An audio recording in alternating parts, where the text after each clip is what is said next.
to activate the button, to stop everything, you'll be pressing this button in. To reset it, you simply twist it to the right until it pops, and then you just let it go.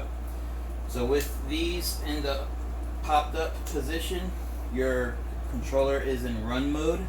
If one of these gets pressed, it should stop everything in its tracks. We can go ahead and test that now. Now that we have the emergency stop buttons connected, we'll go ahead and connect power back to the controller.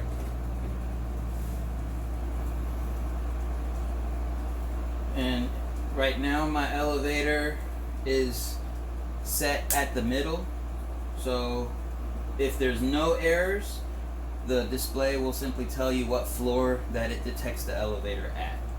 If you press your emergency stop, you should get an emergency stop fail, and it's going to start cycling through all of the limit switches.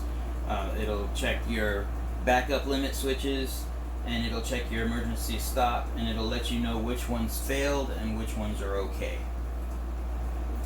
We'll go ahead and reset it.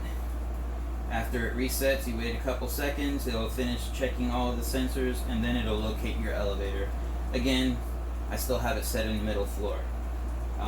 Again, and we're also not connected, the controller is still not connected to the hoist, so the controller on your hoist will still work manually.